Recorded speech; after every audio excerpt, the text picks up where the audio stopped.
Man. Who is he? Where is he? Why is he here? Isolated in space in a round mass of matter live some several billion intelligent beings. Man. But what is his origin? Some say he evolved from the slime of the sea. Others that a god created an Adam and Eve and he was their descendant. Yet another speculates that he was brought here sometime in the distant past when the Earth was colonized by men from another dying planet. Despite the theories and speculations, the answer remains an unsolved mystery. As to where he is, that's easier. A planet 8,000 miles in diameter, located in a remote portion of a galaxy, somewhere in infinite space. Why is he here? That too remains an unsolved mystery. Occupied by his daily affairs, he finds little time to contemplate such questions, except for those moments on a clear night when man pauses and looks to the star-filled heavens, and in his mind stirs an unanswered question. He searches his thoughts for an explanation, a key to the faint, forgotten memory of his past. And perhaps at that moment, somewhere else in the universe, on a distant planet similar to his own, somewhere on the other side of our galaxy, other intelligent beings wondered too, and set out in airships on an adventure through space to search for their answers. November 2nd, 1967. Two men are driving west of Loveland, Texas. The night is clear and still. Then around 11 p.m., they have an extraordinary experience.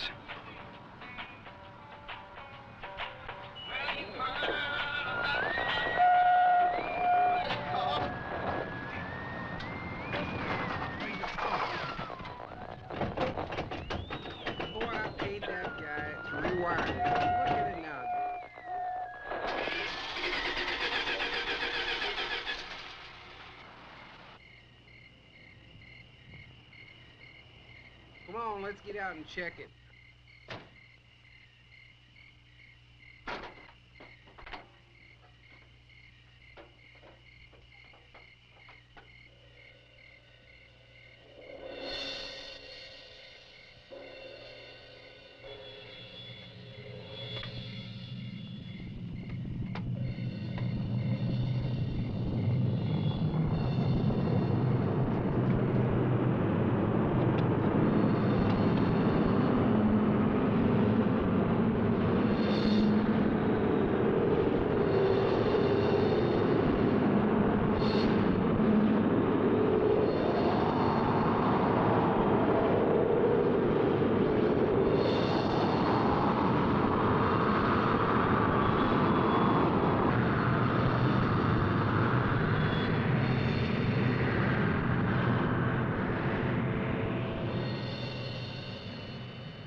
After the object disappears, their lights come back on. The engine restarts, and they hurry to notify the police. Later, the Air Force investigates their story and 15 similar reports before concluding that a form of globular lightning was responsible for the sightings. But there are many other possible explanations. What you're witnessing is based on fact. Some will find it fascinating. Some may find it frightening. But it is all true. With special thanks to NASA and the Department of Defense for their cooperation in our search for UFOs. It has begun.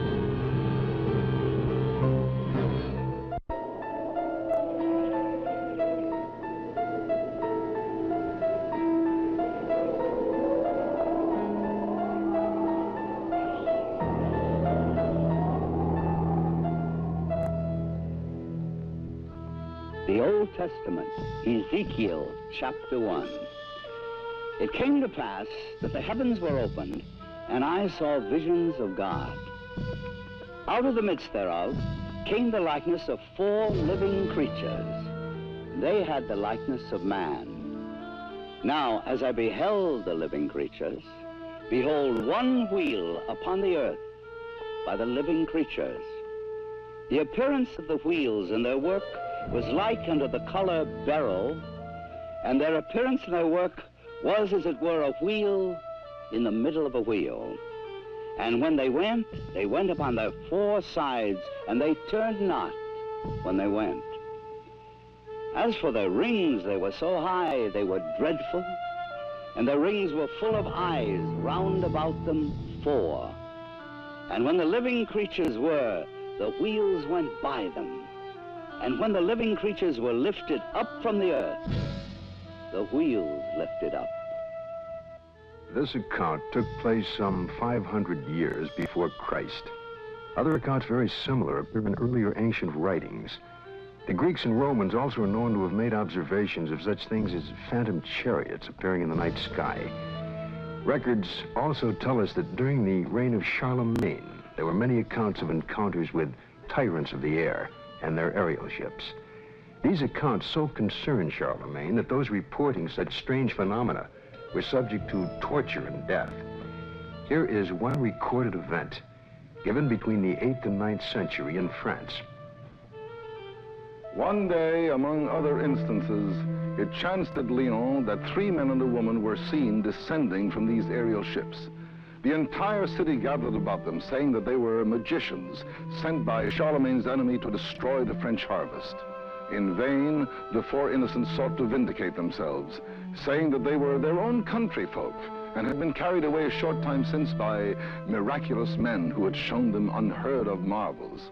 Luckily, the Bishop of Lyon pronounced the incident as false, saying it was not true these men had fallen from the sky, and what the townfolk said they had seen there was impossible. The people believed what their good bishop said rather than their own eyes, and set at liberty the 4 ambassadors from the ship. The date was November 12th, the year 1887. The time was near midnight aboard the sailing ship Siberian, when it was reported that several people aboard ship witnessed a huge sphere of fire. It was observed arising out of the ocean. It rose to an altitude of 16 meters, then flew against the wind and came close to the ship, then dashed off toward the southeast. This sighting lasted a full 5 minutes.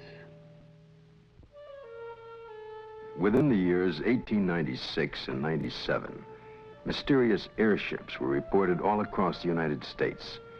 In Oakland, California, a group of streetcar passengers reported a winged cigar that sent out a stream of bright light. The sighting spread through Colorado, Texas, Kansas, Nebraska, Iowa, and many other states, particularly in the Midwest.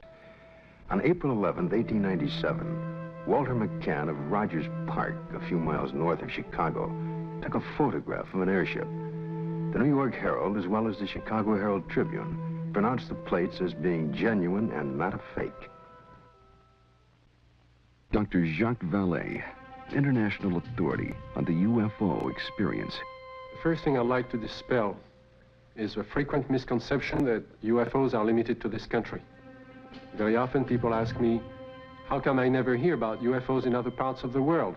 How come we only hear about UFOs in America? Well, UFOs are not an American phenomenon. They are a worldwide phenomenon. That's one of their most dramatic characteristics. The first major wave of sightings, and sightings tend to come in very intense series over a couple of months, over a given region of the world. The first such major wave occurred over Scandinavia in 1946.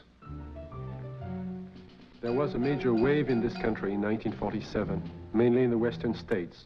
And then there have been waves in the US in 1950, 1952, and so on. And there have been intense concentrations of sightings in Africa, in Latin America, in Mexico, in the Soviet Union, in the People's Republic of China, Australia, New Zealand, and on and on and on. I don't know of any single country that has not had a series of UFO sightings. May 1975, Manitoba, Canada. Unidentified flying objects have been reported over the small town of Carmen. The objects have been seen by many witnesses over a period of several weeks. May 13, 1975, cameraman Alan Carr of station CKY in Manitoba photographs 2 separate sightings over Carmen in front of 4 witnesses. The first sighting occurs at approximately 10:30 p.m. The object appears to be stationary just above the ground. Then, almost simultaneous with a flash which appears in the sky, the object moves north at blinding speed. Only when the film is later analyzed in slow motion does Carr realize what he has captured photographically. Approximately an hour later, a second sighting occurs. The object appears over a group of trees and moves from left to right at an apparently low relative altitude to the horizon. Again, slow motion analysis provides a fascinating study of this unexplained event. On June 30th, 1973, Jean Bigot of the Astrophysical Institute flew over Chad aboard the Concorde, packed full of scientists and scientific apparatus, at 17,000 meters altitude. In the twilight of a total eclipse, Mr. Bigot photographed the horizon with his camera.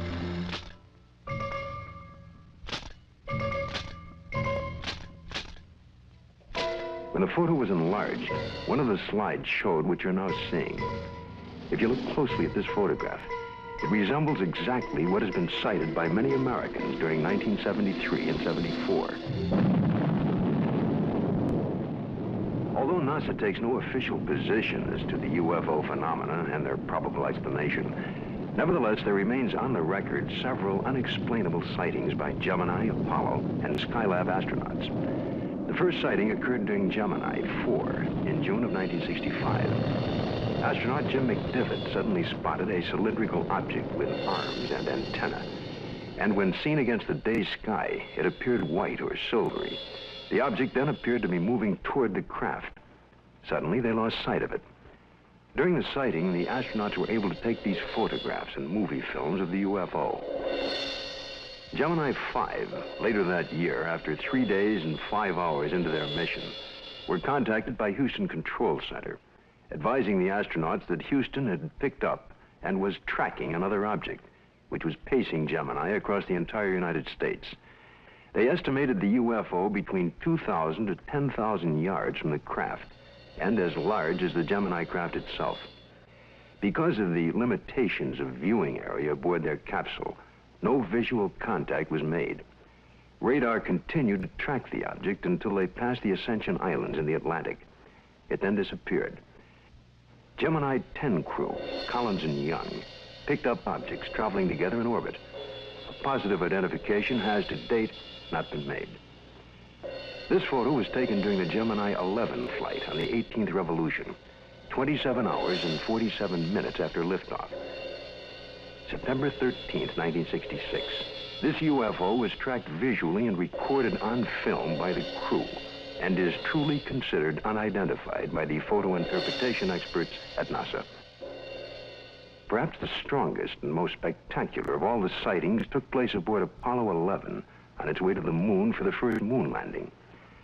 The ship was 1 day out, on July 16th, 1969, when they spotted an unusual object. It had a sizable dimension to it. At first, the crew thought it was the Saturn IV booster rocket and called Houston for confirmation. Houston informed them the booster in question was some 6,000 miles away. The object remains unknown. During the Skylab 3 second manned flight, on the 23rd day of 1973, at sunrise, a series of 4 exposures were made by the crew of a visually sighted unidentified flying object, or satellite, as considered by the NASA Photo Interpretation Laboratory. The Skylab crew noticed a large star-shaped object, brighter than a planet or star. They watched it for about 10 minutes. They estimated its distance as from 30 to 50 nautical miles from Skylab. It, too, remains an unknown, despite North American air defense and NASA's attempt to identify it. Among the thousands of military men in recent times who lost their lives while in the service of their country, the circumstances surrounding Captain Mantell's death are indeed extraordinary. This experienced military pilot who'd flown in the invasion in Normandy and numerous missions over the Rhine under heavy attack would take with him to his death perhaps the closest glimpse of what was thought to be a UFO. The date is January the 7th, 1948. The time is 2 o'clock in the afternoon here at the Godman Air Force Base, just outside of Louisville, Kentucky. A Kentucky state policeman calls in to report what he has sighted. It's an unusual aircraft, circular in appearance, approximately 250 to 300 feet in diameter. I'd say it's moving westwardly at a pretty good clip. Any information? Negative. I will check with our commanding officer. Instructions were given to contact nearby Wright-Patterson Air Base to see if they had any experimental aircraft up in that area. Flight test. We have no experimental aircraft in the area. The reports still continued to come in from adjoining towns. At 1:45 p.m., it happens. It's very white and looks like an umbrella. I don't know what it is. Through the binocs, it appears to have a red border at the bottom at times and a red border at the top at times. At approximately 2:30 p.m., a flight of Air Force P-51s come into view. The base commander decides to contact the flight leader, Captain Mantell. This is Godman Base Commander. Roger, Godman Tower. This is NG-869, flight leader. Over. NG-869 from Godman Tower. We have an object out south of Godman here that we were unable to identify. We'd like you to take a look for us. Roger, I will take a look for you if you give me the correct reading. Mantell moves ahead of his wingman. The tower advises the flight leader to correct his course 5 degrees to the left to 210 degrees from Godman Tower. Godman Tower, this is flight leader NG-869, Captain Mantell. Object traveling at half my speed and directly ahead of me and above, and I'm closing in to take a good look. Can you give us a description? It appears metallic and to be of tremendous size. I'm going to 20,000 feet. The other pilots level off under 15,000 feet and start down.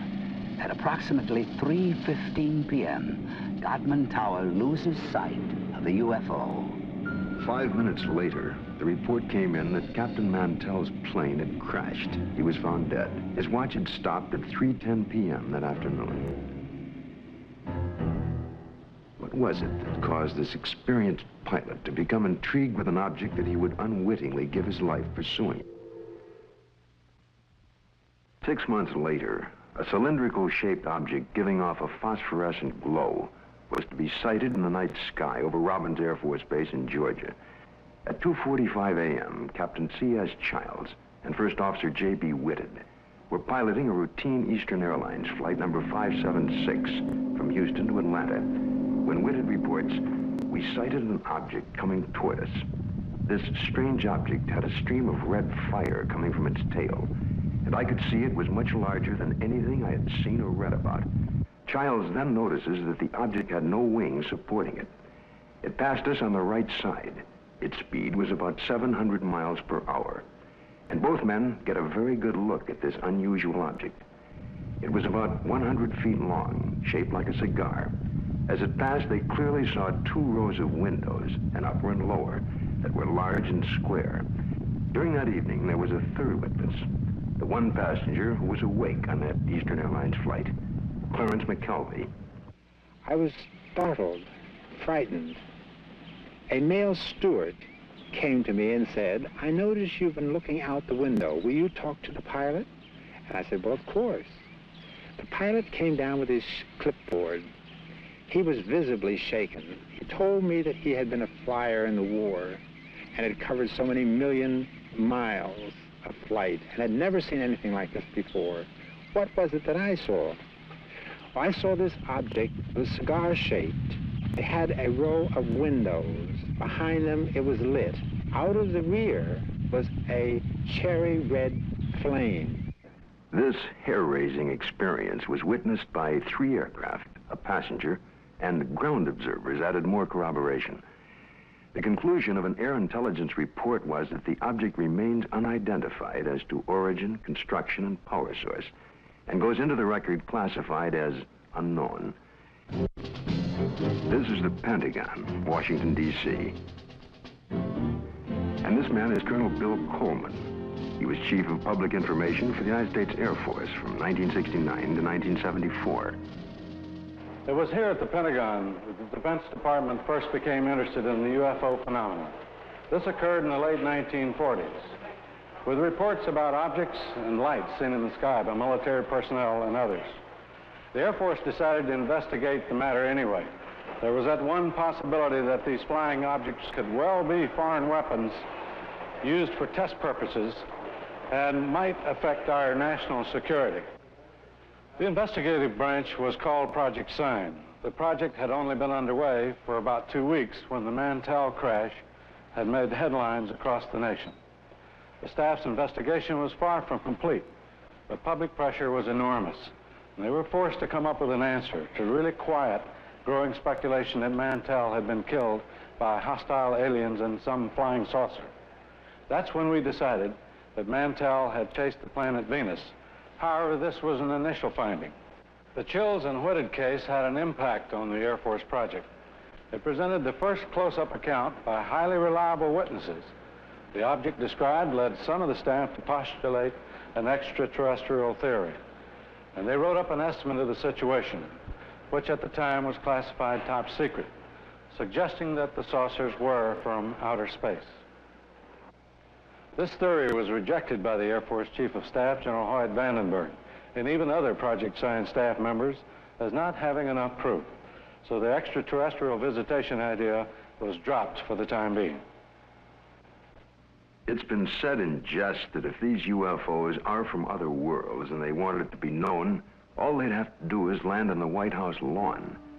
But an incredible incident, too quickly forgotten in time, took place over our Capitol. In 1952, Air Force spokesman for the Pentagon and UFOs at that time, Mr. Al Chop, relates the famous incident that stirred the Capitol, causing a request from even President Truman to be kept up to date on all the details. There were radar reports of unidentified flying objects over the nation's capital. We had 3 reports. One came from Andrews Air Force Base radar control room, and 2 from the radar controls at Washington National Airport. The first sightings consisted of a number of unidentified targets picked up on radar. Then a call was placed from National to the Andrews Air Force Base flight controllers. They were apparently tracking the same targets. Then Andrews reported a visual observation of 3 objects that were apparently in the same position as those indicated by our radar sets. The targets stayed on radar until about 12:30 a.m. They moved slowly at first, about 100 to 200 miles per hour. Then one of the targets sped away at a fantastic rate of speed. It moved west from Andrews toward Riverdale. The estimated speed was 7,300 miles per hour. At this time, in the tower, we had about 7 targets on the radar scope. These unidentified objects were flying all over the city. They even violated the restricted air corridors here over the White House and over the Capitol building. The phenomena wasn't to subside. The following Saturday night, July 26th, a repeat performance unsettles the Capitol again.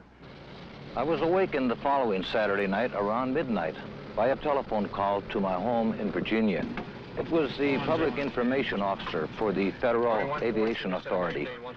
He told me the air traffic control radars were again picking up a large number of UFOs over the Capitol area. First, they would follow a definite flight path, and then they would suddenly disappear. Others would come into view just as suddenly. I placed a phone call to the command post in the Pentagon, and I asked for an intercept. About 2:40 a.m., we got a radio call from a flight of F-94s, 2 aircraft in the flight. They also, at about that moment, appeared on our scope. And at that moment, a very frightening thing happened to us. All of our unknown traffic completely disappeared the moment those aircraft came on the scope. The flight leader called in and said, well, it doesn't look like we're going to do any good here, so we're going to go back to base. And at the very moment those aircraft disappeared, all of our unknown traffic appeared again on our scope. And again, it was a very frightening experience. We called Andrews Air Force Base, and they reported exactly the same thing happened to their scope. 10 a.m. on the morning after the sighting, General Landry, at the request of President Truman, called intelligence to find out what was happening over Washington. It was the largest and longest press conference held in the Pentagon since World War II.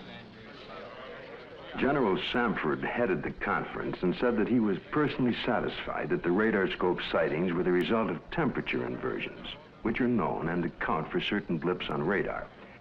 Although this was the conclusion of the Air Force investigations, interestingly enough, the actual report begins with this opening comment: a study of the various reports regarding the subject.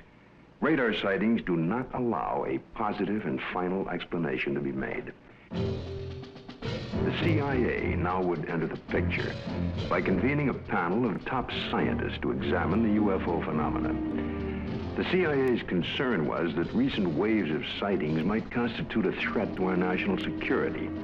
The thinking was that the enemy could exploit UFOs as a decoy in the preparation for an attack on the United States. 5 outstanding scientists and various Air Force and CIA representatives were to meet on Wednesday, January 14th, 1953.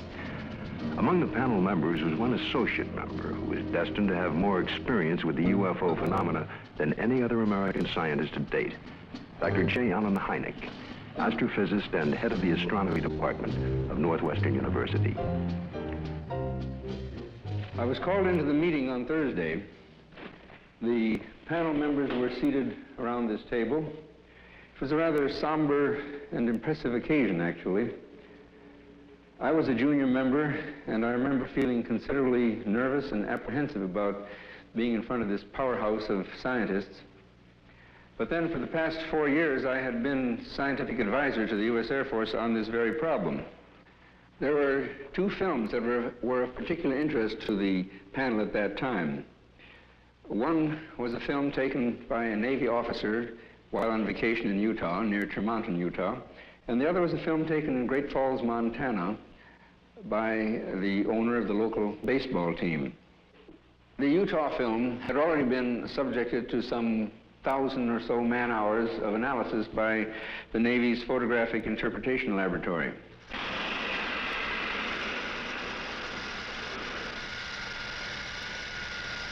So the panel got up from their chairs and crouched around the wall to examine the films, and they asked to have the films run several times, as a matter of fact. Now, the Navy had, on the basis of their detailed analysis of the Utah films, they had concluded that the objects shown in the films could not be birds, balloons, aircraft, and so forth, but indeed that they were self-luminous, unidentified objects. Despite this conclusion, the panel rejected it and concluded that the objects were birds. They couldn't be unidentified, therefore they had to be birds. I came away from the meeting and from the room with the distinct feeling, however, that the panel had deliberately moved to debunk the whole subject and not to give it the serious scientific attention which it deserved. How many times have you noticed something in the sky, something out of the ordinary, a movement or shape that suddenly catches your attention?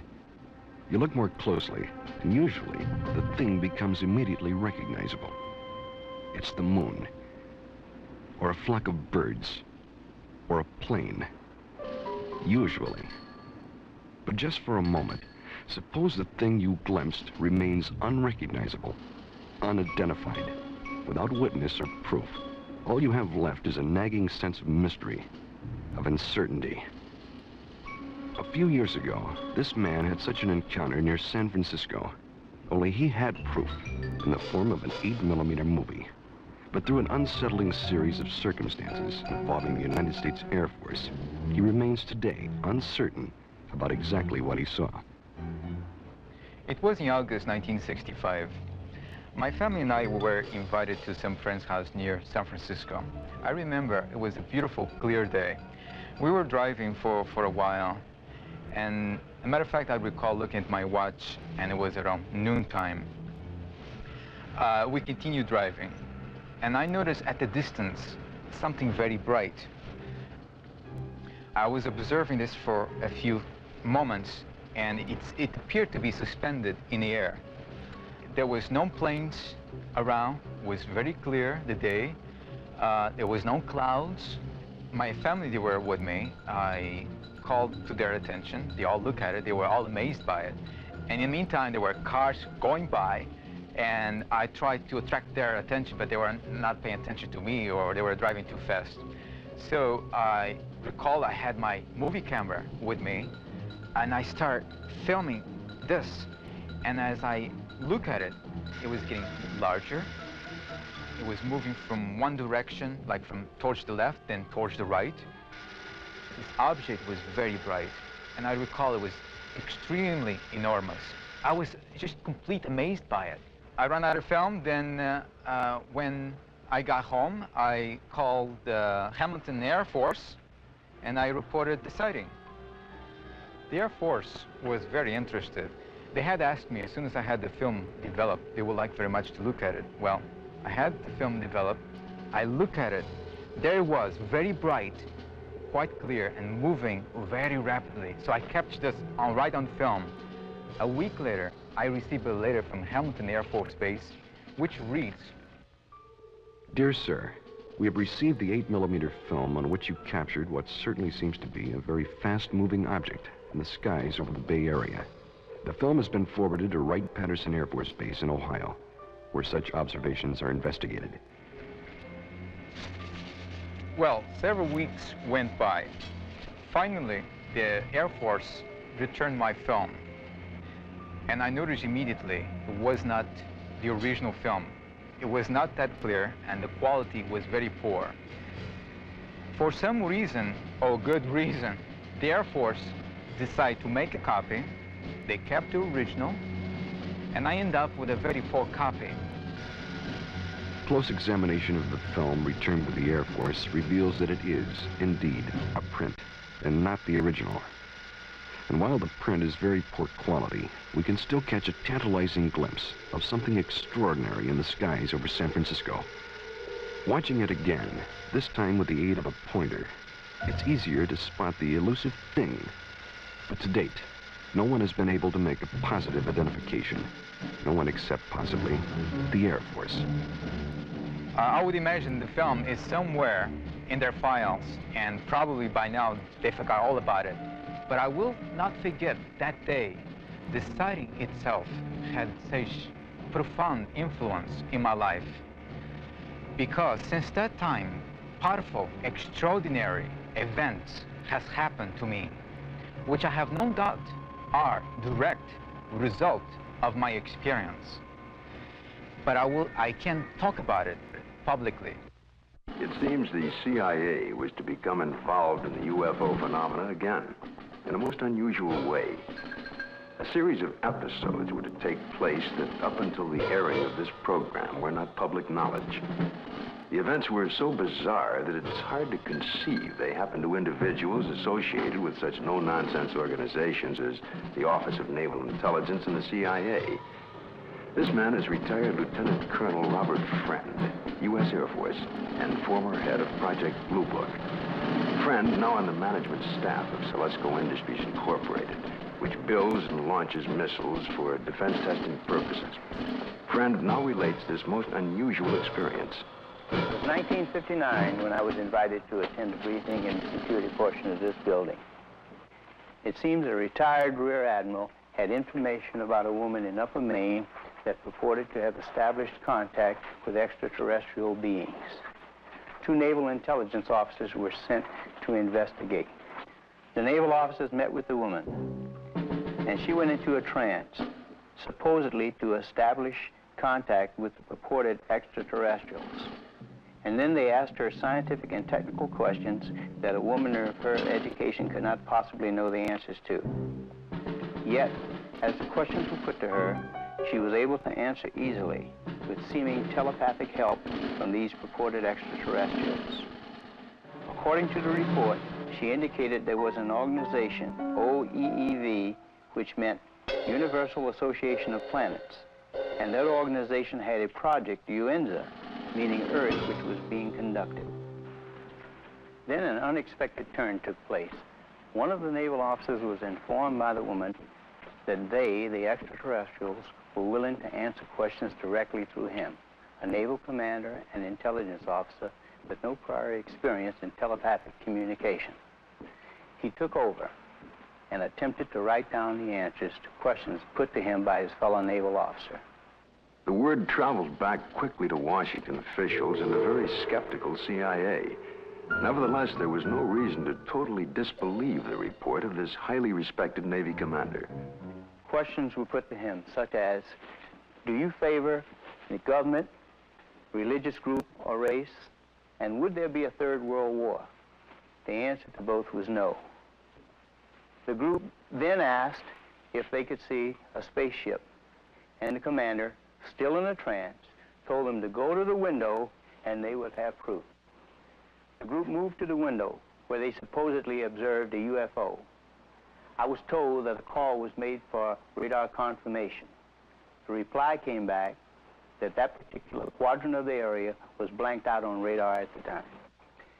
After being briefed on all of the details, I asked the commander if he would attempt to contact me. He sat for several minutes and then appeared in a deep trance with his Adam's apple moving up and down rapidly. Questions were put to him, and he answered them by printing in rather large letters using rapid but jerky motions. It wasn't at all like his natural hand. During the course of the questioning, we learned the names of some of the so-called extraterrestrials. One was Krill, C-R-L-L-L. Another, Alomar, A-L-O-M-A-R. And another, Alpha, A-F-F-A, purportedly from the planet Uranus. A case that just as well could have been written by a very imaginative science fiction writer. But here in my hand is the actual account of the incident by one of the agents present at that time. The names of 7 men present are listed here. Because of the unusual nature of the incident and at their request, their names will remain confidential. Another reason for control of the Blue Book files was to protect the names of witnesses. To help satisfy public demand, periodic summary releases were made. We had no proof that we were indeed being visited by extraterrestrial vehicles under intelligent control. However, we couldn't prove that there weren't spaceships either. It created a dilemma for the Air Force. In 1966, an important incident takes place in Michigan. It creates enough of an uproar that President Gerald Ford would at that time call for a congressional hearing on UFOs. Here are excerpts from Ford's actual letter to the House Armed Services Committee. The Air Force sent a consultant, Dr. J. Allen Hynek, to investigate various reports, and he dismissed all of them as products of college student pranks, or swamp gas, or an impression created by the rising crescent moon and the planet Venus. I do not agree that all of these reports can be or should be so easily explained away. I am proposing that the Science and Astronautics Committee, or the Armed Services Committee of the House, schedule hearings on the subject of UFOs and invite testimony from both the executive branch of government and some persons who claim to have seen UFOs. I think we owe it to the people to establish credibility regarding UFOs. Sincerely, Gerald R. Ford, Member of Congress. Congress acts on Ford's letter and holds an open hearing under the chairmanship of L. Mendel Rivers of the House Armed Services Committee. Only 3 persons are invited to testify. The Secretary of the Air Force, Dr. J. Allen Hynek, and Project Blue Book head at the time, Colonel Hector Quintanilla. Hector Quintanilla relates the events and reports of the unusual sighting that led up to the congressional hearing. And the other one here at Dexter. Based upon the original reports from the Sheriff's Department, it all began at 8:35 p.m. on March 20th, when Frank Manor, who used to live over there, reported to the Sheriff's office that he had seen a strange object in the swamp over there. According to the police report, the police officer, in company with the complainant, proceeded along Territorial Road until they reached Brant Road, at which time they turned left, proceeded to the end of the road, secured their vehicle, got out of the automobile, proceeded along the cornfield, keeping the trees lined to their left. Then they crossed an open field to the creek. They crossed the creek and reached this point, which was their vantage point, and observed the object. Frank Manor described the object as brown in color, quilted, with a porthole in the center, sort of flat on the bottom, cone-shaped towards the top. Two small lights, one at each end, one glowing bluish green, the other one a brilliant red, with a glow at the bottom. Well, of course, by the time I arrived, the situation was so charged with emotion that it was impossible for me to do any really serious investigating. I had to fight my way through reporters to interview the witnesses. Other sightings were reported over the area, and a solution from Dr. Hynek and Major Quintanilla seemed in the offing. Well, the pressure was mounting for an official explanation. There were more than 60 newsmen jammed in at that news conference. I gave what I thought to be at that time the only scientific explanation possible for the faint lights in the swampy area. I made the statement that it could be swamp gas, and even though I went on to emphasize that I couldn't prove it in a court of law, that was the full explanation for these sightings. Well, the press picked up the phrase, swamp gas, and rushed off to the telephones, and I was to come into a great deal of criticism over it. What was the outcome of that congressional hearing? I believe the Air Force presented its side quite openly and completely. It seemed to satisfy the members of the committee. Now a remarkable observation is to be recorded. If the facts are correct, the Air Force must now consider the possibility of beings related to UFOs. It happened in Socorro, New Mexico, here just outside of this quiet desert town. A state highway patrol officer, Lonnie Zamora, was on duty, as he had been for the past several years. A black Chevrolet was observed, speeding by the courthouse. Zamora put his highway patrol car into pursuit. Lonnie chased the car north on US 85. As he passed this hilly area, Zamora heard a roar and something caught his attention. 10 or 15 seconds pass. Lonnie then calls in to the sheriff's office. The time was about 5:45, I recall, and he said, Socorro to 1044, an accident. And then he said, I'll be 10-6 out of the car, which meant that I was going to be investigating a possible accident. And I went up this road about a half a mile, and then I stopped my car and got out and looked out, and I could see a white looking object in the distance. I thought it was an overturned car at first, but I got into my patrol car and went up closer to it. And when I started to get out of the car, I heard a big roar. As I got to it, I could see looked like a couple of coveralls hanging from a clothesline. I couldn't see what it was, but it looked like a couple of coveralls. Zamora called in. He sounded very excited. He said he watched an object lift up slowly and disappeared into the sky very fast. I went down to where the object had been, and I noticed that brush was burning in several places. The object had left 4 perpendicular impressions on the ground. I noticed that several bushes were smoldering, but they felt cold to the touch. I noticed what appeared to be a couple of oval footprints on the ground. I knew Lonnie had seen something. The proof was right there.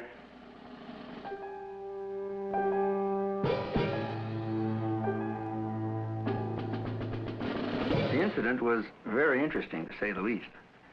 It seems to differ from practically all the earlier cases we investigated from one standpoint. The vehicle had left pod marks. There was an insignia observed by Lonnie Zamora on the side of the craft. The insignia was unidentifiable, not American nor Russian.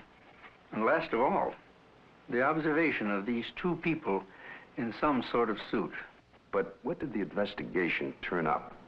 What was the official Air Force estimation of the situation? We went over the case completely. We had soil samples tested at the Air Materials Laboratory. The burnt bushes were analyzed for propellant residue. We measured the distances between the pod marks. My first reaction was that it was a lunar test module from NASA or the Air Force. That seemed to be the only logical explanation.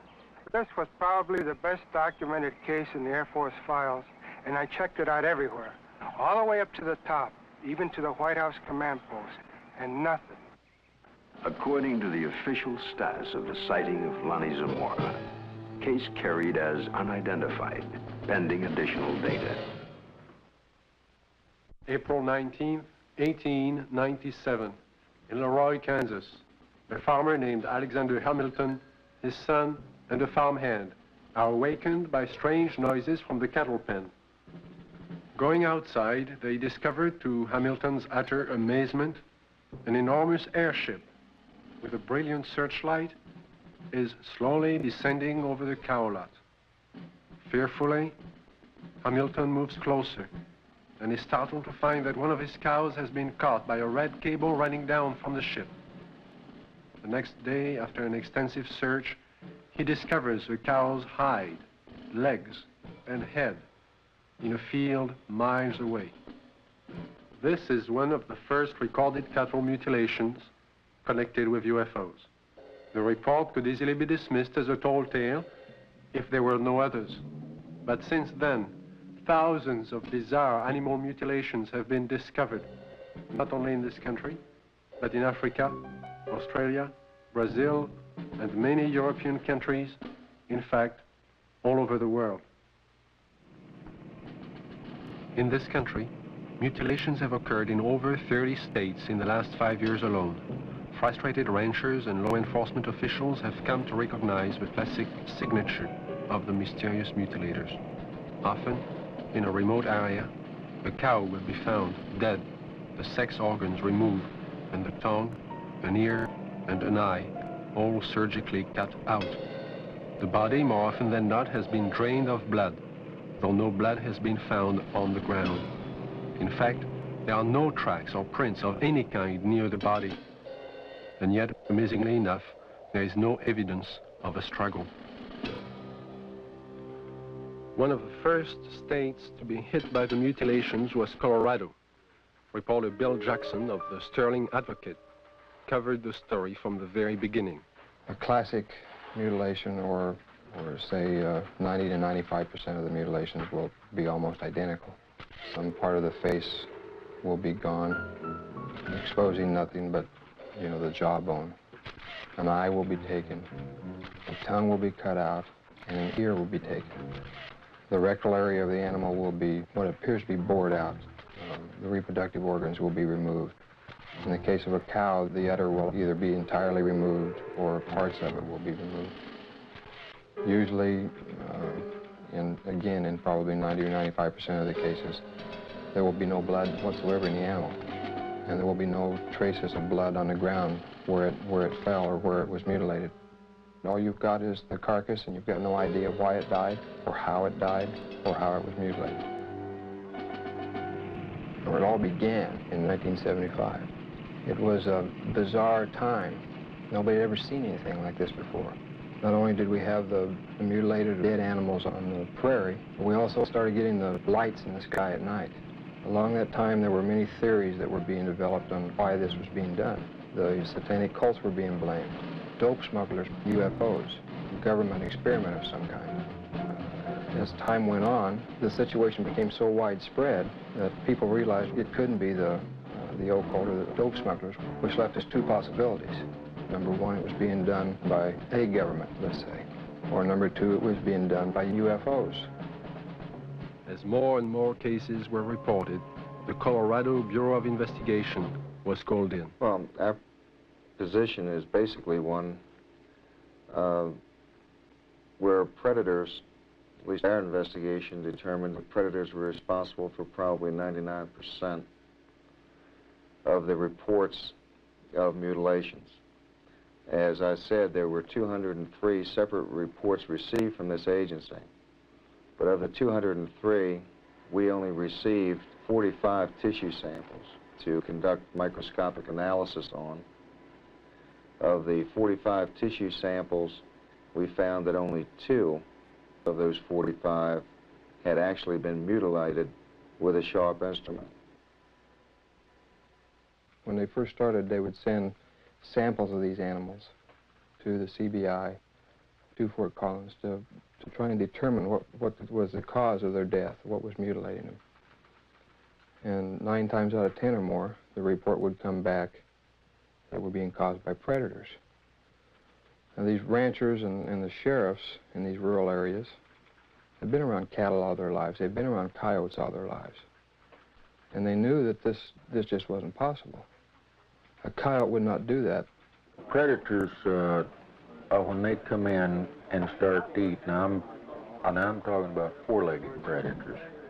They'll come in and they'll bite, and then they'll pull and they'll tear.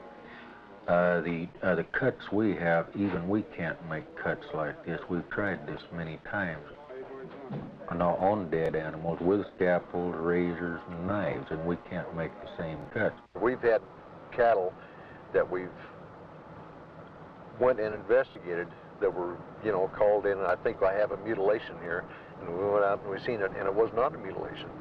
And these are not the ones that's reported. The ones that we classed as a classic type mutilation are actually mutilations, and they're not predators. Animals, wild animals, predators, coyotes, won't approach these carcasses. But in the case of an animal being mutilated in the wintertime, there's possibly something about the cold weather that may mask whatever it is that keeps predators away, and that will be the exception to the rule. Is this animal here, is any pretty much like the other ones you had that was mutilated? Yeah. How old a cow is this, Don? 8 years old, according to the way I looked at her teeth, 8 or 9. I know definitely it wasn't animals. We took out the whole works there.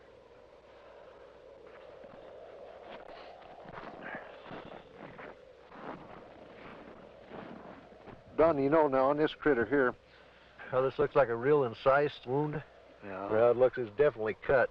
Oh, yes. And everything, you can tell that. I mean, even at the age that it is right now, that's opposed to the way it is to where the animals have been to it on this other side over here. Kind of notice there, the difference there, Don, between here and how animals have been to that, and that flesh is torn. Yeah. And it's not a real incise, but yet when we seen this animal the other day, now these were all incise, good clean cuts on it. Definitely. So that's a good example of what we was trying to say about the lab up there. They said that it was predators doing it, but that definitely wasn't a predator wound there. No, I wouldn't say. Well, it looks like they went clear from the navel here, clear back in underneath here, and took the whole bag and out of the whole works out, and they cored down into the rectum, the whole rectal area. It looks like it got back into some of the reproductive organs back in there. The mutilation and the sightings of the lights in the sky continued.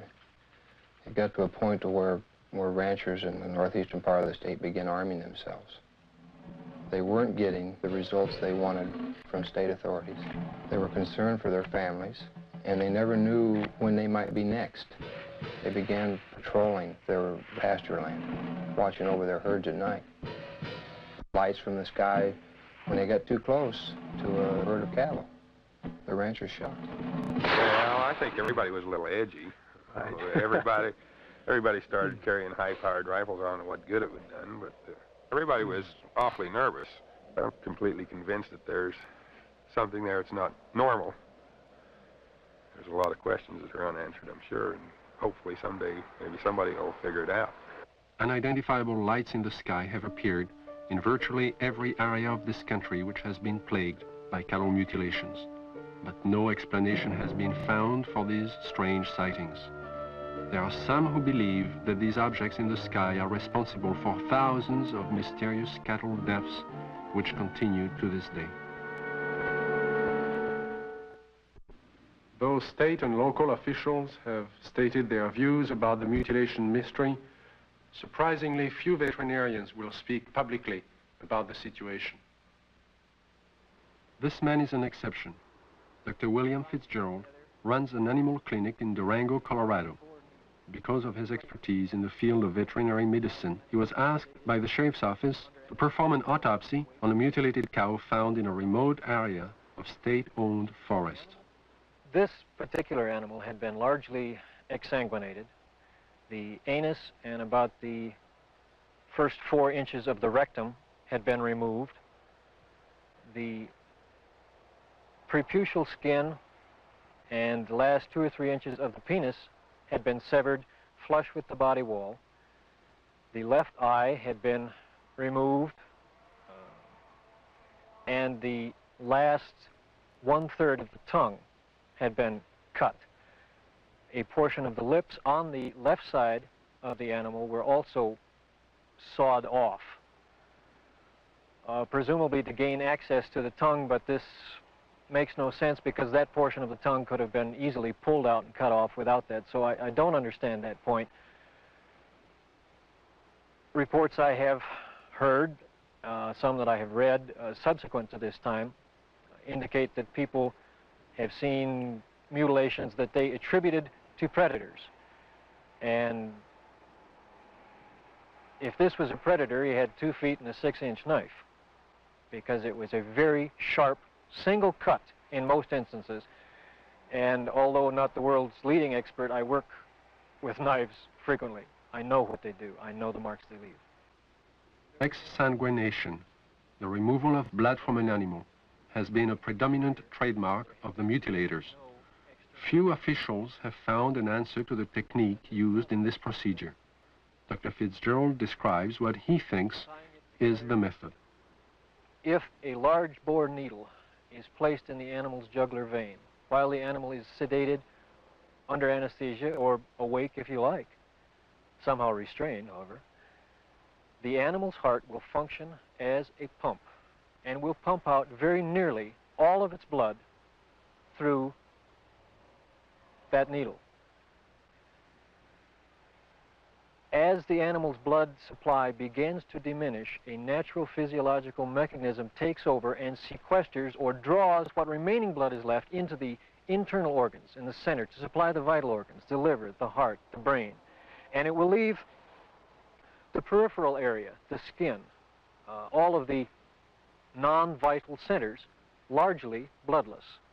So if you can successfully withdraw the major portion of an animal's blood, you can cut on that animal and there will be virtually no bleeding at all from the surface.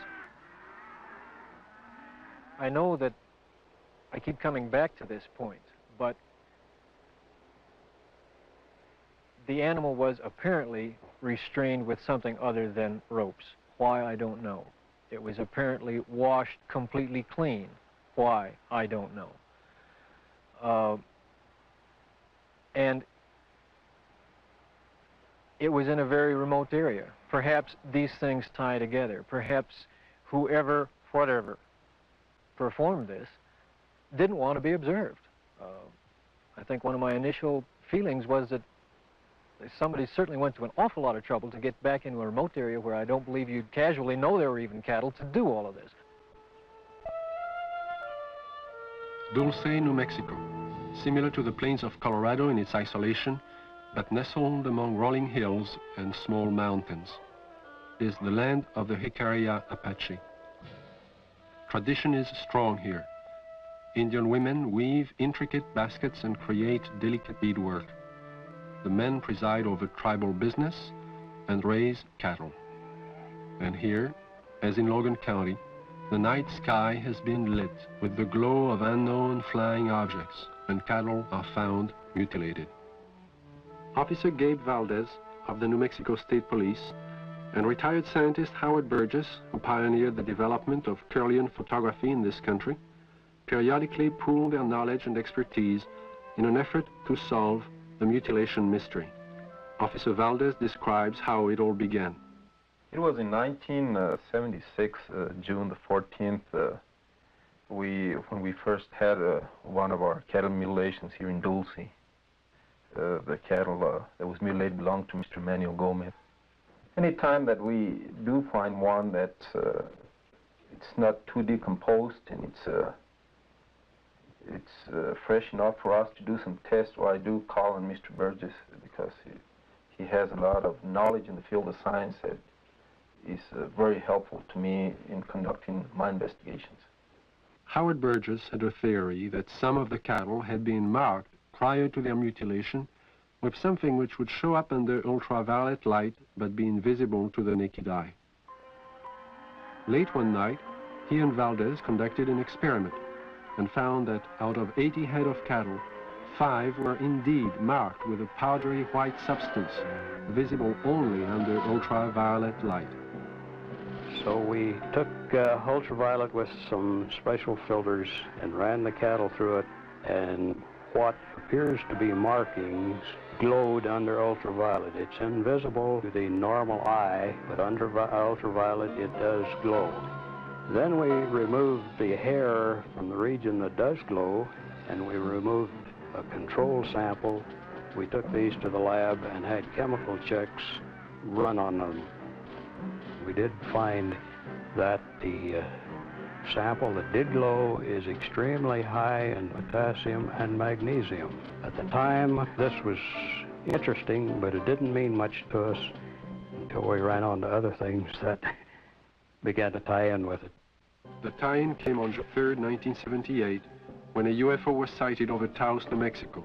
As it hovered over the town, it dropped a thin film of ashes onto the ground below. The ashes contained high levels of magnesium and potassium, the same elements found on the cattle under ultraviolet light, but there was more. We find there's at least 25 elements in there. There's a good possibility that it may be something that's organic.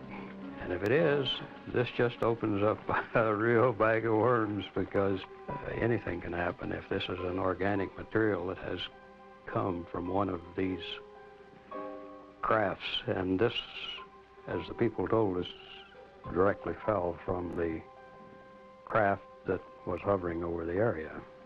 One day in 1975, Logan County Sheriff Tex Graves took his deputies into the countryside around Serling, Colorado, determined to track the bright lights which had been skimming across the ranches and farmlands for the last several weeks. Reporter Bill Jackson describes the sequence of events. We were just getting started in this. We really didn't know what we were doing. We weren't prepared for anything like this, of course. But as time went on, we realized we couldn't catch them, so maybe we can take pictures of them and discover something that way. A year and a half later, the lights returned. The mutilations were still going on. So we arranged with the Honeywell people in Denver to borrow a 1100 millimeter Lentar lens from them. And I got some high-speed recording film from Kodak. And then we sat and we waited, hoping that the lights would come back and we'd have a chance, and finally that chance came. It was a stationary object that we saw for approximately 30 to 45 minutes, and the resulting shots were interesting, to say the least.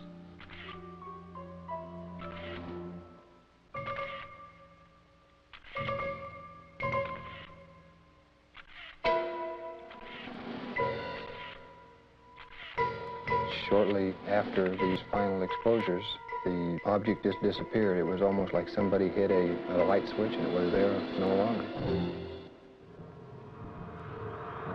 What are these unidentifiable lights? What is their nature and their purpose? Why have they appeared in the night skies immediately prior to the discovery of mutilated cattle? And how many more animals will die before the mystery is solved?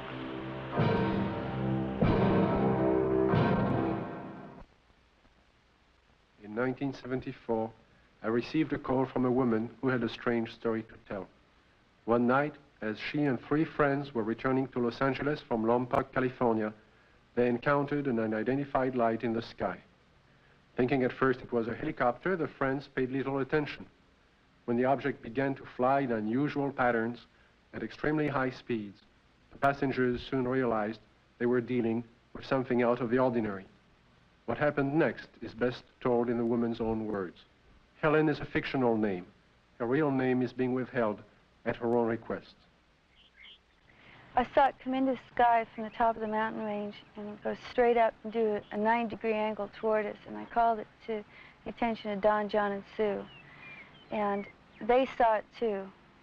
and it was there. I was not on dope or alcohol or anything like that. And it started doing really erratic things in the sky. It was a small white light and very easy to see. We were not mistaking anything. It came over to the car, flipped over and went around on the other side toward the other hills and came back, settled above the car. By this time, because it was so close, it was 8 lanes of freeway, at least in diameter and even a little wider, saucer-shaped, a very white, luminescent light emitted from the entirety of it.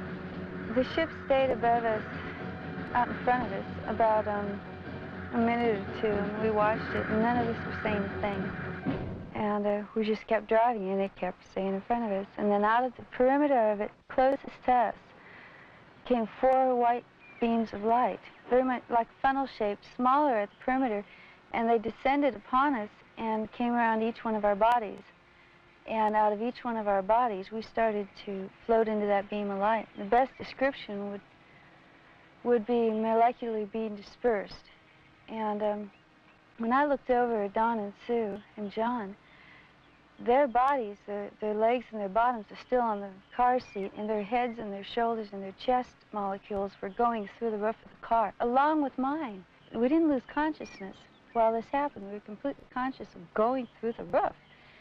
And the bottom molecules of our body were coming through too, and we were about 3.5 or 4 feet outside the car, going toward the ship, and we hit an energy field, a strong one, and remembered nothing. Next thing I did remember, we were coming back, the same process, going back into the car. It wasn't until several years later that Helen realized she had experienced more than she remembered. Mental images, which she couldn't explain, caused her to visit a specialist who put her through a memory regression. In this relaxed state, Helen recalled the evening in question and described in detail the experience of being taken aboard the UFO. I came to, and standing in front of me was a very tall man with whitish hair, kind of bronze, beautifully tan type of skin. And he had a long type of robish gown on, and he was looking at me, and very, very friendly. And he said he supposed I'd like to know what we were doing here. And I looked around, and I did want to know. There was a huge room that we were in that had a hallway off in front and a hallway off to the side. And they were round, curved hallways. The room was very light. Iridescent light radiated all over, but you didn't see a light bulb anywhere. In fact, you didn't see hardly anything except for the swivel chairs we were sitting in. And he proceeded to help me up, and when we walked together over to the screen in front of us, across the room, and he showed us some information, pictures, and it was very cordial and very easy to talk with. The man spoke to me in English, but concurrent with everything he said was a great deal of telepathic communication, and it was completely peaceful feeling. It all made sense. He showed us a screen with many images on it that clarified some of the things he was saying. He also said that he'd been around with the other people there for thousands of years, and that they had been picking up people and giving information to people for the use of putting it into this world, into this society, to bring about a lot of better changes. And the interesting thing was that there are some people, he indicated, who we know and read about, who were given information by him. This is what he told me. And there was no fear. That's predominant, I think, in everything. From this large room where we first came on, the man led me down into a couple other rooms. And the one that's very interesting was more or less in the center of this ship, and it was a room full of dials and full of men dressed in more form-fitting clothes, whereas the one who met me had a type of ambassadorial robes on. And these guys had more like turtlenecks and Levi's. They were still white, soft, iridescent, and very comfortable looking. And they were working. There was plenty of dials, and there was lots of screens, types of scopes there, and they were doing things very involved. None of them paid any attention to us. They kept their work. After he had taken me to these rooms, we were walking again down the hall to go back to the car. And while we were walking, I remember telling him, you know, nobody's going to believe me. And he said, he's really nice doctor, and he goes, it doesn't matter if anybody believes you. And there was a purpose to being told these things, and what I had learned and what John and Sue had learned too had its purpose. And he was very kind and very cordial. You could meet him on the street almost and not even feel anything unusual. And then we came back to the room, and we were put back in the car the same way as we were taken out. And we just this tremendous sense of peace, and that there was a lot more going on than we had originally thought. In December of 1969, amidst great public controversy, the Condon report from the University of Colorado was finally out. In summary, they found no evidence that UFOs were a threat to the national security, and the late Dr. Condon recommended that the Air Force terminate its involvement in UFO investigations and analysis. In 1969, the Air Force officially disbanded Project Blue Book and the study of the UFO phenomenon. Conclusions of Project Blue Book were: 1, no UFO reported, investigated, and evaluated by the Air Force has ever given any indication of threat to our national security. 2, there is no evidence submitted that sightings categorized as unidentified represent technological developments or principles beyond the range of present-day scientific knowledge. And 3, there is no evidence indicating that these unidentified objects are extraterrestrial. The files of over 12,000 cases were placed into storage, but the ubiquitous UFO wasn't to be influenced by this government position. Incidents were to continue, with daily reports of flying objects finding their way into the news media. In the closing months of 1973 and early into 1974 alone, there were over 1,000 unrelated and unsolved reports of UFOs from across the United States. Delaware State News, Dover, Delaware, October the 16th, 1973. Dover.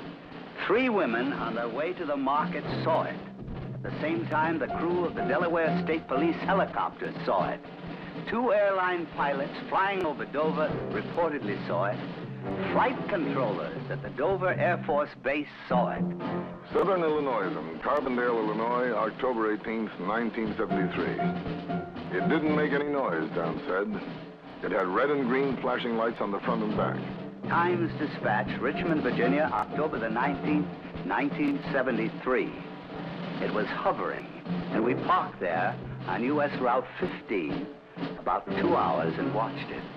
Walla Walla, Washington, January 30th, 1974. Guards of the Washington State Penitentiary have spotted what appears to be the same UFO 2 mornings in a row from their tower positions at the prison. Scranton Tribune, Scranton, Pennsylvania, February the 25th, 1974. Police spot flying object. State's UFO reports are increasing. October 21st, 1978, Bass Strait, Tasmania. A pilot named Frederick Valentich disappears after reporting a strange craft hovering above him. December 12, 1978, La Chapelle, France.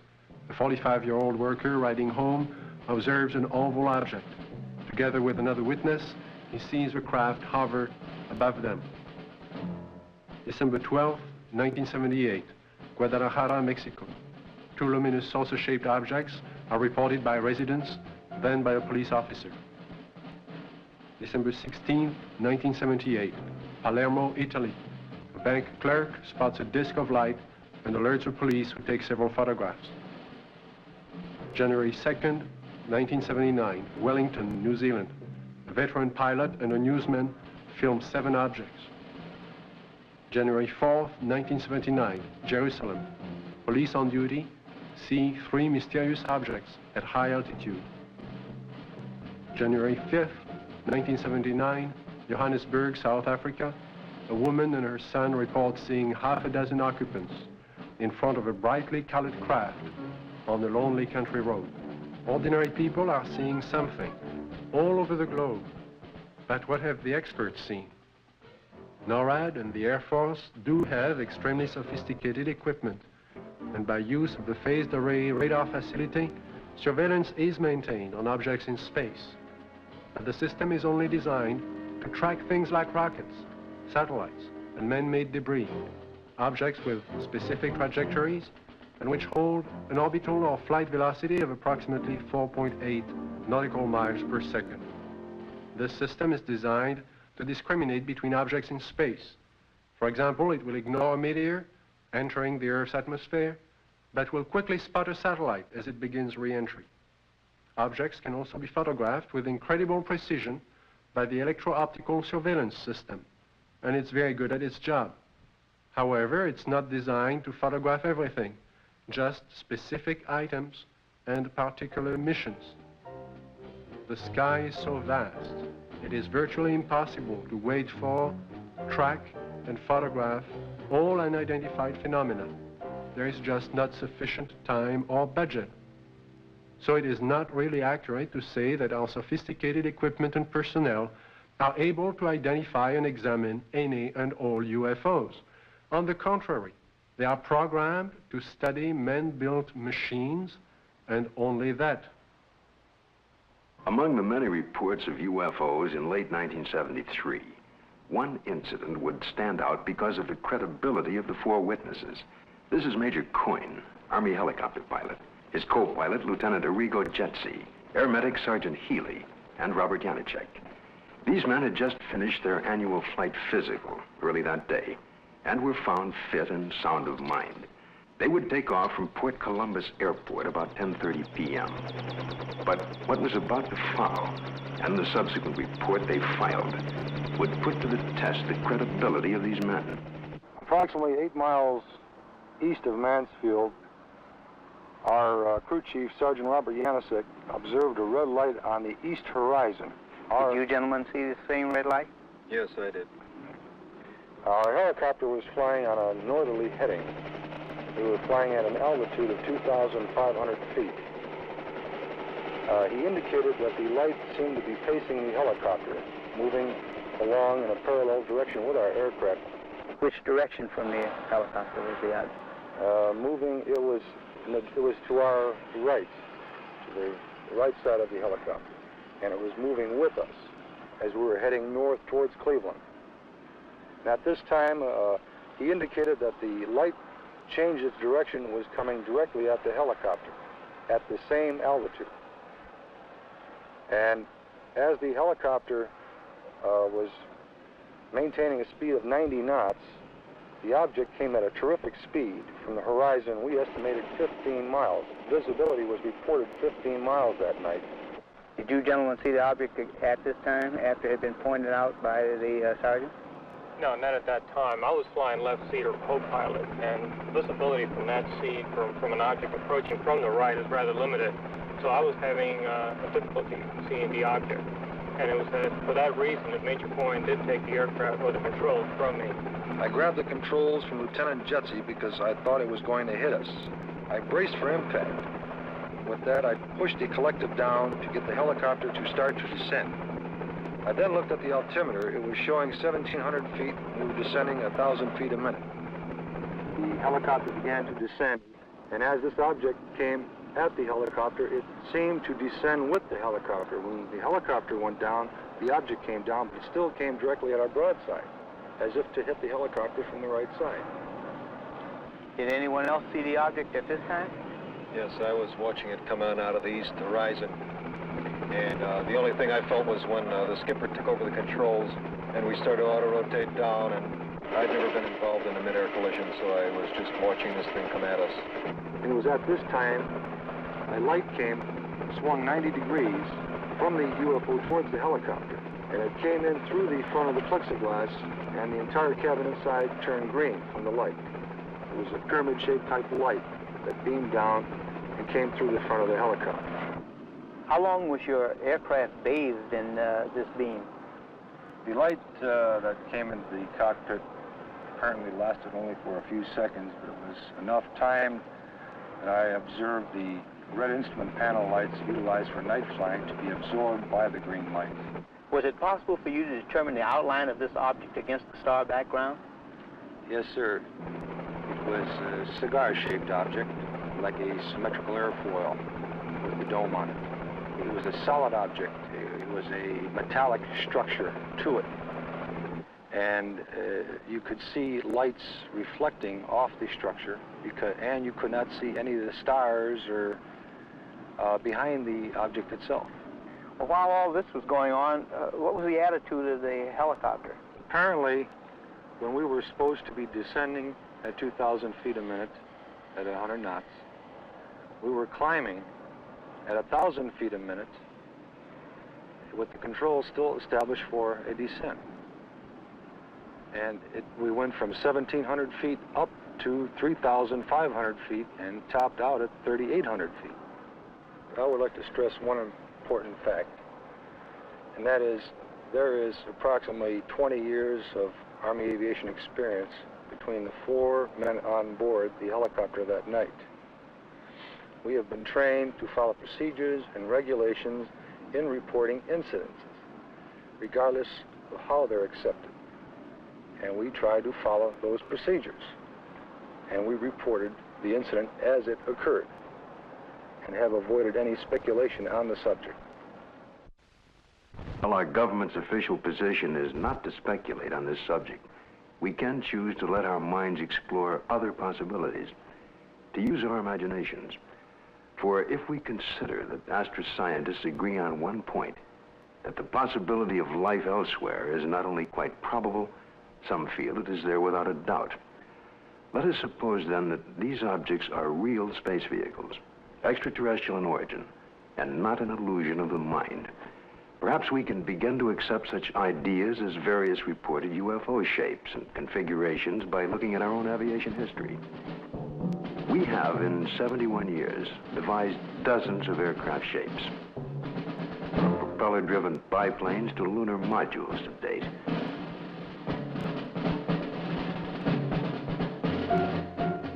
And by projecting into the future, it's conceivable that our technology may lead us to similar developments.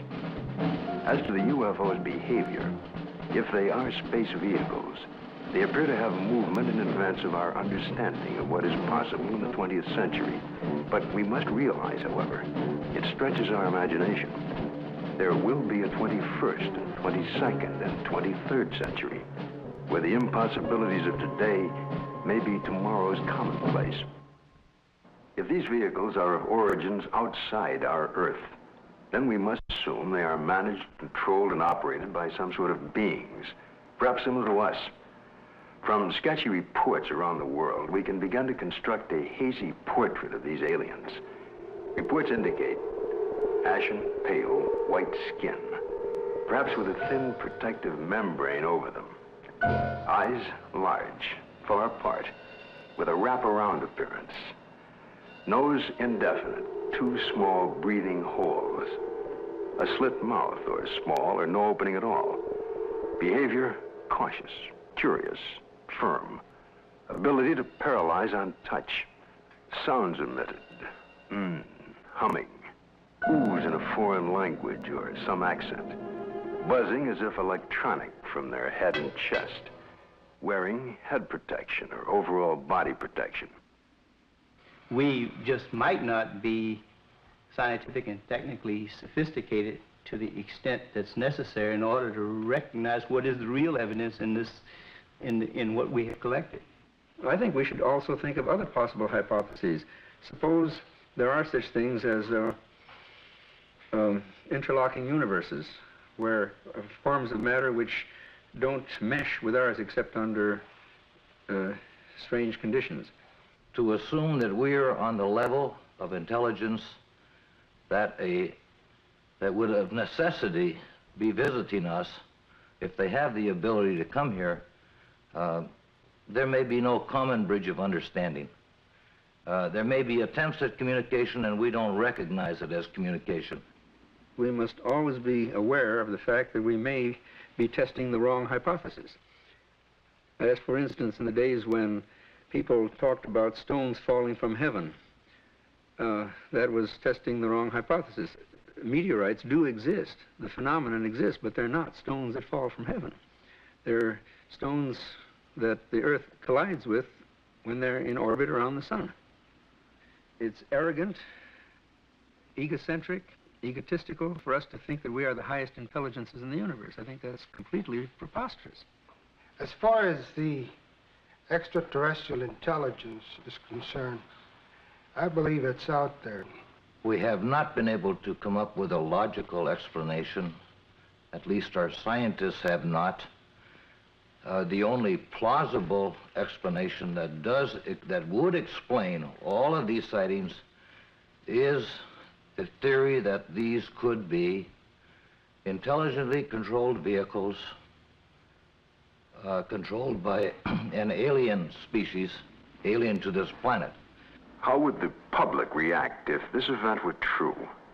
To find the answer, Dr. Leon Festinger of the New School for Social Research consulted a number of prominent social psychologists from several universities across the United States. You must realize that social scientists can only make educated guesses about reactions to such a new and startling event. But nevertheless, certain behavior can be predicted. Dr. Aronson of the University of Texas points out that many people already have strong beliefs about the existence or non-existence of extraterrestrial beings and are committed to these beliefs. Dr. Walser tells us that if these extraterrestrial beings were advanced beyond us, we would probably gain technological information from them, that many Americans may worry that their benefactor will demand something in return, constant gratitude or acknowledgement of their superiority. As far as panic is concerned, most of my associates agree that it wouldn't happen unless there were, one, an imminent danger with no escape or chance to protect oneself, and two, it resulted in loss of contact with family or primary groups. And last, there is also the question of longer-term effects. What would happen over many years? One social psychologist suggests that it might help to unite the world. If the visitors from space prove to be an enemy, he suggests, then we would unite as one species to drive the invader away and then to live in peace thereafter. We've so far talked of the past and the present, but what are the possibilities of the future? It seems almost certain that if other beings more advanced than ourselves do inhabit other sectors of the universe, then it's quite probable there will come that day, that moment in time, when official contact will be made. Let's look at an incident that might happen in the future, or perhaps could have happened already. The premise is that contact is made by extraterrestrial beings with representatives of the United States Air Force at Holloman Air Force Base in the deserts of New Mexico. The day is clear. It's about 5:32 a.m. at Holloman Air Force Base. Traffic light. One recon plane is on the field ready for takeoff when Sergeant Mann is given a report of an approaching unidentified craft. Yeah, Bill, no, nothing on the wall. I'll repeat it again. Unidentified approaching objects on coordinate 49er, 34 degrees southwest, following course. Probably a stray civilian, maybe. Keep me informed. I see him over there. Check with Edwards. Make contact with him, Bill. This is Hollywood Air Force Base Control Tower. Identify yourself. What's your tail number? You're encroaching on military airspace. Warning, identify yourself. You're in a restricted military air corridor. Call the base commander. Base commander's office, Sergeant Whitmore speaking. Yes? Yes, hold on. Colonel, for you. This is Colonel Horner, yes? Yes, an unidentified vehicle. You warned the aircraft again? 142, turn left. What's its shape? Check Edwards. Civilian patrol? Okay, all right. Sound a red alert. Unidentified aircraft approaching. Hey, Bill, give me a quick check with Wright Patterson Intelligence. There may be an experimental craft from somewhere, I don't know, here. Alert the fire chief and security and safety.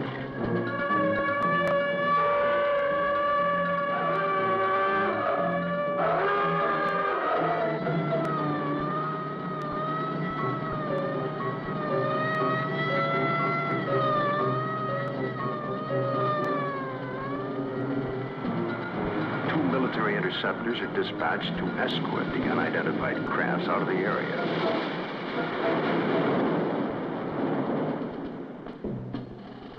During a routine photographic mission, a tech sergeant and staff sergeant of the base photographic team were aboard a helicopter at the time and run off several feet of film of the three objects, one of which breaks away and begins a descent. A second high-speed camera crew on the ground runs off approximately 600 feet. The cameras continue to roll as the extraordinary vehicle comes into view. It hovers, almost silently, about 10 feet off the ground for nearly a minute and yaws like a ship at anchor, then sets down on 3 extension pads. The commander and 2 officers, along with 2 base Air Force scientists, arrive and wait apprehensively. A panel slides open on the side of the craft. Stepping forward, 1, then 2, and a third, what appear to be men dressed in tight-fitting jumpsuits, perhaps short by our standards, with an odd blue-gray complexion, eyes set far apart, a large pronounced nose. They wear a headpiece that resembles a rope-like design. The commander and the 2 scientists step forward to greet the visitors. Arrangements are made by some sort of communication, and the group quickly retires to an inner office in the King 1 area. Left behind stand a stunned group of military personnel. Who the visitors are, where they're from, and what they want is unknown.